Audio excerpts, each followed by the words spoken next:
तो हेलो बच्चा लोग, अभी आपको बताने वाले हैं Fleming left hand rule and Fleming right hand rule में वेरिएशन क्या है और इसका यूज हम कहाँ करते हैं, कब करते हैं और किस लिए करते हैं। तो इसको अच्छे से समझ लेते हैं, फ्लेमिंग का लेफ्ट हैंड और फ्लेमिंग का राइट हैंड रूल।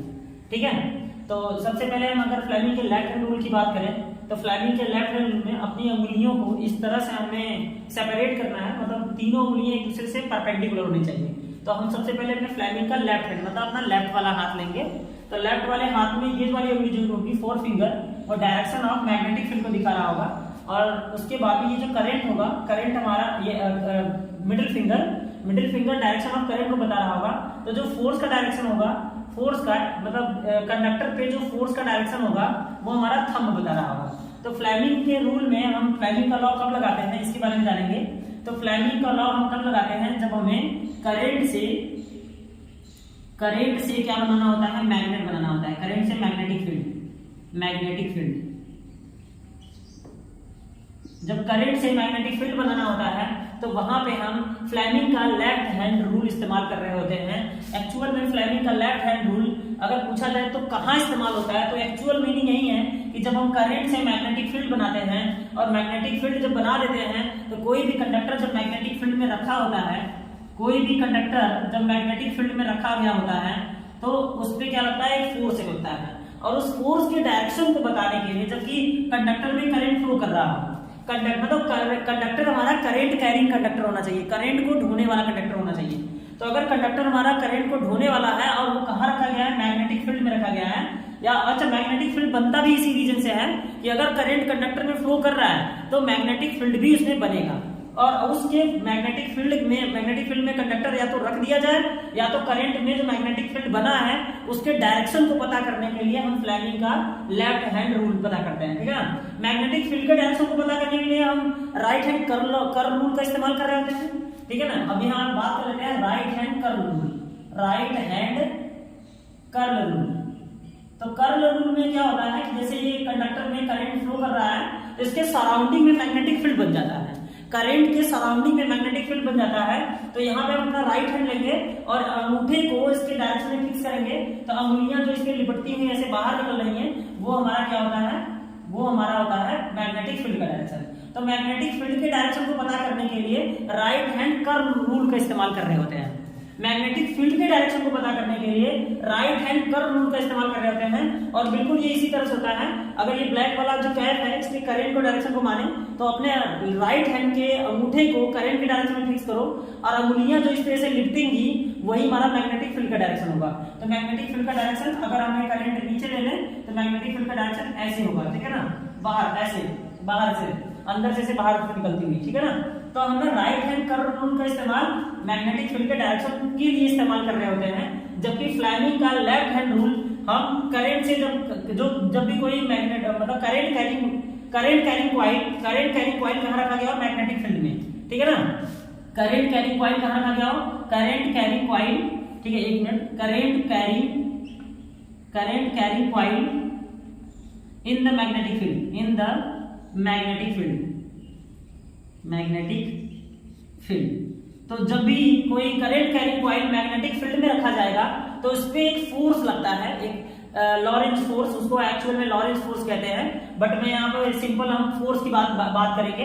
तो जब भी कोई करंट कैरिंग कंडक्टर, करंट को ढोने वाला कंडक्टर मैग्नेटिक फील्ड में रखा जाएगा तो उस पे एक फोर्स लगता है, और उसी फोर्स के डायरेक्शन को पता करने के लिए एक्चुअल में फ्लेमिंग का लेफ्ट हैंड रूल इस्तेमाल कर रहे होते हैं। तो इसमें हम लेफ्ट हैंड इस्तेमाल करते समय ये मिडिल वाला फिंगर हम करंट के डायरेक्शन में फिक्स करते हैं, तो करंट के डायरेक्शन फिक्स करिए, और ये वाला जो फोर फिंगर है वो मैग्नेटिक फील्ड के डायरेक्शन में सेट कर दिया हमने, क्योंकि मैग्नेटिक फील्ड का डायरेक्शन इधर है। मैग्नेटिक फील्ड को बी से डिनोट करते हैं, तो मैग्नेटिक फील्ड का डायरेक्शन इस तरफ जा रहा है, करंट ऊपर है, तो जो अंगूठा है वो अंदर जा रहा है, इसका मतलब यहाँ पे क्रॉस आएगा। क्रॉस का मतलब होता है इनवर्ड। तो यहाँ जो फोर्स का डायरेक्शन है वो कहाँ है, इनवर्ड है। ऐसे हम आउटवर्ड में भी निकाल सकते हैं। ठीक है, अगर मैग्नेटिक फील्ड का डायरेक्शन इस तरफ है और करंट नीचे है तो करंट को नीचे कर दो मैग्नेटिक फील्ड इधर, तो यहाँ पे जो फोर्स का डायरेक्शन होगा वो डॉट होगा, मतलब आउटवर्ड। ठीक है ना, और यही रूल इस्तेमाल करके हमने मोटर में देखा था कि किस तरह से कपलिंग फोर्स लगता है, विद्युत मोटर। ठीक है ना, इलेक्ट्रिक मोटर। तो इलेक्ट्रिक मोटर जो होता है, इलेक्ट्रिक मोटर के केस में इलेक्ट्रिक मोटर में जो इस्तेमाल होता है फ्लेमिंग का लेफ्ट हैंड रूल इस्तेमाल होता है, ठीक है ना, क्योंकि फ्लेमिंग के लेफ्ट हैंड रूल में हम ये पता करते हैं कि कंडक्टर पे फोर्स किधर लगा है और कंडक्टर का कॉइल रोटेट कर रहा है कि नहीं, इस डायरेक्शन को पता, रोटेशन के डायरेक्शन को पता करने के लिए हम लोग फ्लेमिंग के लेफ्ट हैंड रूल का इस्तेमाल करते हैं, तब जब करंट में कॉइल में करंट फ्लो कर रहा हो और कॉइल में करंट फ्लो कर रहा हो और कॉइल मैग्नेटिक फील्ड के अंदर रखा गया हो। अगर कॉइल में करंट फ्लो कर रहा है और कॉइल मैग्नेटिक फील्ड के अंदर रखा गया है, ठीक है, तो उस समय हम फ्लेमिंग का लेफ्ट हैंड रूल इस्तेमाल कर रहे होंगे और ये फ्लेमिंग का left hand rule electric motor में इस्तेमाल होता है। तो अभी जब भी पूछा जाए कि ऐसे एक एग्जांपल बताइए जहां फ्लेमिंग का लेफ्ट हैंड रूल इस्तेमाल होता हो एक ऐसा मोटर, तो वो है हमारा इलेक्ट्रिक मोटर, ठीक है ना। इलेक्ट्रिक मोटर एज लाइक जैसे हम फैन वाले पंखे में इस्तेमाल कर रहे होते हैं electric motor, AC, fridge, refrigerator में जितने भी सारी चीजें घूम रही होती है, नाच रही होती है इलेक्ट्रिसिटी लगाने के बाद में, उन सभी में हम फ्लेमिंग का लेफ्ट हैंड रूल इस्तेमाल करके उसके फोर्स के डायरेक्शन को हम पता कर सकते हैं, ठीक है ना। अब यहाँ पे एक नया देख लेते हैं, यहाँ पे आएगा फ्लेमिंग का राइट हैंड रूल।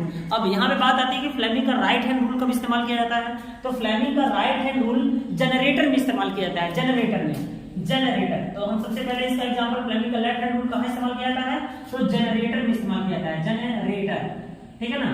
तो इसका एग्जांपल सबसे बढ़िया है कि फ्लेमिंग का लेफ्ट हैंड रूल इस्तेमाल करने के लिए जनरेटर में इस्तेमाल किया जाता है। जनरेटर में क्यों इस्तेमाल किया जाता है इसके बारे में बात करेंगे। हालांकि सारी चीजें वही रहेंगी, बस हम यहाँ पे राइट हैंड का इस्तेमाल कर रहे होंगे, यहाँ पे लेफ्ट हैंड का इस्तेमाल कर रहे होंगे, तो चीजें वही हैं। हम यहाँ पे वहां पे राइट लेफ्ट हैंड और यहाँ पे राइट हैंड।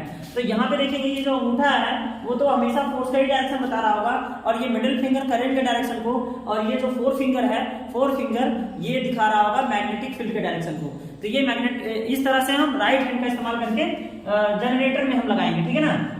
अब यहाँ पे देखते हैं कि ये क्यों इसमें वेरिएशन क्या है, तो इसमें वेरिएशन ये है कि ये जब कोई current carrying coil magnetic field में रखा गया होता है, लेकिन यहाँ पे मैग्नेट से ही करंट बनाया जाता है, मैग्नेट से क्या बनाया जाता है, करंट। तो जब मैग्नेट से करंट बनाया जाए, ऐसा सिचुएशन, ऐसा कंडीशन, ऐसा पोजीशन जिसमें मैग्नेट से करंट बनाया जाए, एक्चुअल में उसको बोलते हैं इलेक्ट्रोमैग्नेटिक इंडक्शन, जिसमें हमने पिछली वीडियो में फैराडे एक्सपेरिमेंट में हमने देख लिया है कि फैराडे किस तरह से एक्सपेरिमेंट करके मैग्नेट से उसने करंट बनाया था। तो जब भी कभी भी ये बात आया कि मैग्नेट से कैसे करंट बनता है, तो मैग्नेट से करंट बनने का जो रूल है वो बताने वाला साइंटिस्ट था माइकल फैराडे, ठीक है ना। और माइकल फैराडे ने अपने एक्सपेरिमेंट में ये बता दिया कि किस तरह से हम फ्लक्स में और मैग्नेटिक लाइन में चेंज ला करके ईएमएफ बना सकते हैं, ईएमएफ मतलब विद्युत वाहक बल बना सकते हैं, और जिस कंडक्टर में विद्युत वाहक बल बना होगा उस कंडक्टर में फिक्स है कि करंट, इंड्यूस्ड करंट भी बनेगा, प्रेरित धारा भी बनेगी।